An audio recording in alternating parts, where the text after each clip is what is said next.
ಅವರೆಕಾಳು ಅಕ್ಕಿ ಉಪ್ಪಿಟ್ಟು ಹೇಗೆ ಮಾಡೋದು ತುಂಬ ಈಸಿಯಾಗಿ ಬ್ರೇಕ್ಫಾಸ್ಟ್ಗೆ ಅಂತ ತಿಳಿಸ್ಕೊಡ್ತೀನಿ. Welcome back to Shweta's blog in Kannada. ಇವತ್ತು ರುಚಿಯಾದಂಥ ಬ್ರೇಕ್ಫಾಸ್ಟ್ ಈಸಿಯಾಗಿ ಬೇಗನೆ ಮಾಡುವಂಥದ್ದು, ಹಾಗೆ ಸೀಸನ್ ಕಾಳುಗಳನ್ನು ಬಳಸ್ಕೊಂಡು ಈ ರೀತಿಯಾಗಿ ಅಕ್ಕಿ ಉಪ್ಪಿಟ್ಟನ್ನು ಒಮ್ಮೆ ಮಾಡಿ ನೋಡಿ, ತುಂಬಾ ಇಷ್ಟ ಆಗುತ್ತೆ, ಹಾಗೆ ಈಸಿಯಾಗೂ ಕೂಡ ಮಾಡ್ಕೋಬಹುದು. ಇವಾಗ ಅಕ್ಕಿನ ಹುರ್ಕೋಬೇಕು. ಒಂದು ಬಾಣಲೆನ ಇಟ್ಕೊಂಡು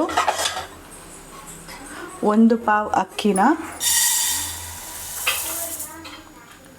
ಫ್ರೈ ಮಾಡ್ಕೋತಾ ಇದ್ದೀನಿ. ಎಣ್ಣೆನ ಹಾಕಬಾರ್ದು, ಹಾಗೆ ಫ್ರೈ ಮಾಡ್ಕೋಬೇಕು. ಡ್ರೈ ಫ್ರೈ ಮಾಡ್ಕೊಳ್ಳೋದು ತುಂಬ ಇಂಪಾರ್ಟೆಂಟ್. ಫ್ರೈ ಆದಮೇಲೆ ಒಂದು ಸತಿ ಅಕ್ಕಿನ ತೊಳೆದಿಟ್ಕೊಂಡ್ರೆ ಸಾಕಾಗುತ್ತೆ. ಅಕ್ಕಿ ಈ ರೀತಿ ಹುರ್ಕೋಬೇಕಾಗತ್ತೆ. ಇವಾಗ ಅಕ್ಕಿ ಹುರಿದಿದ್ದಾಗಿದೆ ನೋಡ್ಬೋದು. ಅಕ್ಕಿ ಹುರಿದಾಗ ಸ್ವಲ್ಪ ಮಾಗತ್ತೆ, ಅಂದರೆ ಚಿಕ್ಕದಾಗತ್ತೆ. ಇದನ್ನು ನೋಡಿಕೊಂಡು ಅಕ್ಕಿ ಹುರಿದಿದೆಯಾ ಇಲ್ವಾ ಅಂತ ತಿಳ್ಕೊಬೇಕು. ಇವಾಗ ಅಕ್ಕಿ ಹುರಿದಿದೆ. ಒಂದು ಕುಕ್ಕರ್ನ ತೊಗೊಂಡಿದ್ದೀನಿ. ಈಗ ಇದಕ್ಕೆ ಎಣ್ಣೆನ ಹಾಕೋಣ. ಒಂದು 3 ಸ್ಪೂನ್ ಎಣ್ಣೆನ ಹಾಕೋತಾ ಇದ್ದೀನಿ. ಇದಕ್ಕೆ ಸ್ವಲ್ಪ ಎಣ್ಣೆ ಕಾಯಿ ಜಾಸ್ತಿ ಇದ್ದರೆ ಅಕ್ಕಿ ಉಪ್ಪಿಟ್ಟು ಚೆನ್ನಾಗಿರುತ್ತೆ. ಎಣ್ಣೆ ಕಾಯಬೇಕು. ಒಗ್ಗರಣೆಗೆ ಇವಾಗ ಸಾಸಿವೆ ಹಾಕೋತಾ ಇದ್ದೀನಿ. ಸಾಸಿವೆ ಸಿಡಿಯೋ ಅಷ್ಟೊತ್ತಿಗೆ ಜೀರಿಗೆನೂ ಹಾಕ್ಕೊಳ್ಳೋಣ. 1 ಸ್ಪೂನ್ ಅಷ್ಟು ಜೀರಿಗೆ ಹಾಕ್ಕೊಂಡಿದ್ದೀನಿ. ಈಗ ಹಸಿಮೆಣ್ಸಿನ್ಕಾಯಿನ ಹಾಕೋತಾ ಇದ್ದೀನಿ. ಖಾರಕ್ಕೆ ತಕ್ಕಂತೆ ಹಸಿಮೆಣ್ಸಿನ್ಕಾಯಿನ ಹಾಕೋತಾ ಇದ್ದೀನಿ.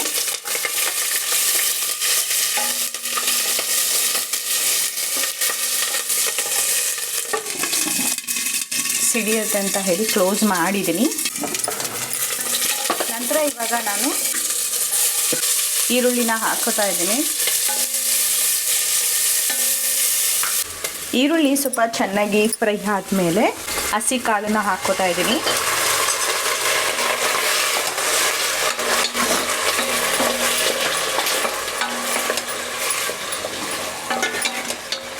ಅವರೆಕಾಳು ಸ್ವಲ್ಪ ಎಣ್ಣೆಯಲ್ಲಿ ಫ್ರೈ ಆಗಬೇಕು, ಅಲ್ಲಿವರೆಗೂ ಕೂಡ ಸ್ವಲ್ಪ ಫ್ರೈ ಮಾಡ್ಕೋಬೇಕಾಗತ್ತೆ. ಬೇಳೆ ಹಾಕಿ ಕೈಯಾಡಿದ ನಂತರ ಇಲ್ಲಿ ನಾನು ರುಚಿಗೆ ತಕ್ಕಷ್ಟು ಉಪ್ಪನ್ನ ಹಾಕೋತಾ ಇದ್ದೀನಿ. ಉಪ್ಪನ್ನ ಈ ಹಂತದಲ್ಲೇ ನೀವು ಎಷ್ಟು ಬೇಕಷ್ಟು ಹಾಕ್ಕೊಂಡ್ರೆ ಕಾಳೆಲ್ಲ ಕೂಡ ನೀಟಾಗಿ ಅಬ್ಸರ್ವ್ ಮಾಡ್ಕೊಳ್ತಾ ಇರುತ್ತೆ. ಹಾಗೆ ಒಗ್ಗರಣೆಯಲ್ಲಿ ಕಾಳು ಅಟ್ಲೀಸ್ಟ್ ಒಂದು 1/4 ಭಾಗದಷ್ಟನ್ನಾದರೂ ಬೇಯಬೇಕಾಗತ್ತೆ. ಈಗ ನಾನು ಹುರಿದಿಟ್ಕೊಂಡಿರುವಂಥ ಅಕ್ಕಿನ ತೊಳೆದು ಒಮ್ಮೆ ನಂತರ ಇವಾಗ ಒಗ್ಗರಣೆಗೆ ಹಾಕೋತಾ ಇದ್ದೀನಿ. ಈ ಒಗ್ಗರಣೆಯಲ್ಲಿ 1 ನಿಮಿಷ ಅಥವಾ ಒಂದು ಅರ್ಧ ನಿಮಿಷ ನೀಟಾಗಿ ಫ್ರೈ ಆಗಬೇಕು ಅಕ್ಕಿ. ಆವಾಗಲೇ ಈ ಬಾತ್ ತುಂಬ ಟೇಸ್ಟಿಯಾಗಿ ಬರೋದು.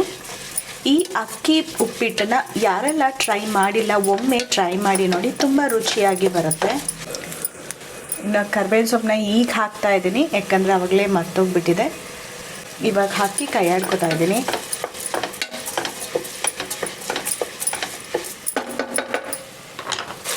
ಇವಾಗ 1 ಕಪ್ ಅಕ್ಕಿಗೆ 2 ಕಪ್ ನೀರನ್ನ ಹಾಕೋತಾ ಇದ್ದೀನಿ.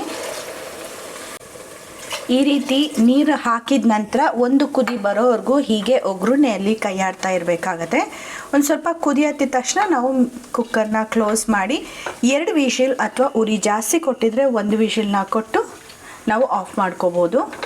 ಇವಾಗ ಚೆನ್ನಾಗಿ ಕುದಿಬೇಕು. ಈ ಹಂತದಲ್ಲಿ ನಾವು ತೆಂಗಿನ ತುರಿನ ಹಾಕ್ಕೋಬೇಕು. ಇವಾಗ ಒಂದು 4 ಸ್ಪೂನ್ ಆಗೋಷ್ಟು ತೆಂಗಿನ ತುರಿನ ಹಾಕೋತಾ ಇದ್ದೀನಿ. ಇದಕ್ಕೆ ಒಂದು ಒಳ್ಳೆ ಟೇಸ್ಟ್ ಕೊಡೋದೆ ತೆಂಗಿನ ತುರಿ, ಹಾಗೆ ಕೊಬ್ಬರಿ ಎಣ್ಣೆ. ಇವಾಗ ಕಾಯಿನೂ ಕೂಡ ಹಾಕ್ಕೊಂಡು ಕಲಿಸ್ಕೊತಾ ಇದ್ದೀನಿ. ಈಗ ಒಮ್ಮೆ ಚೆನ್ನಾಗಿ ಕುದಿಬೇಕು.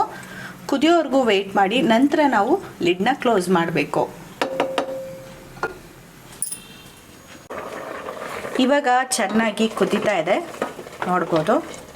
ಇವಾಗ ಲಿಡ್ನ ಕ್ಲೋಸ್ ಮಾಡಿ 2 ವಿಷಿಲ್ ಕೂಗ್ಸಿದ್ರೆ ಸಾಕಾಗುತ್ತೆ.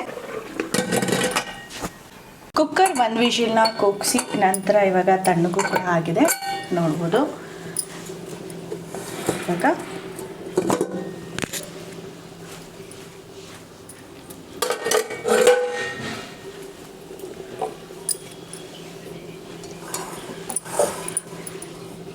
ಸೂಪರ್ ಡಿಲಿಷಿಯಸ್ ಆದಂಥ ಅಕ್ಕಿ ಉಪ್ಪಿಟ್ಟು, ಅವರೆಕಾಳು ಅಕ್ಕಿ ಉಪ್ಪಿಟ್ಟು ರೆಡಿ ಆಯಿತು.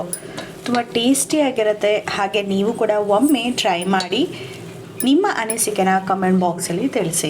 ತುಂಬ ಟೇಸ್ಟಿಯಾಗಿರುವಂಥ ಅಕ್ಕಿ ಅವರೆಕಾಳು ಉಪ್ಪಿಟ್ಟು ರೆಡಿ.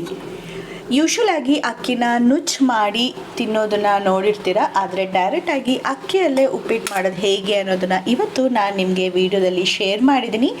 ನೀವು ಕೂಡ ಒಮ್ಮೆ ಟ್ರೈ ಮಾಡಿ ನಿಮ್ಮ ಅನಿಸಿಕೆನ ನನಗೆ ಕಮೆಂಟ್ ಬಾಕ್ಸ್ ಮೂಲಕ ತಿಳಿಸಿ. ತುಂಬ ಟೇಸ್ಟಿಯಾದಂಥ ಉಪ್ಪಿಟ್ಟು ರೆಡಿ.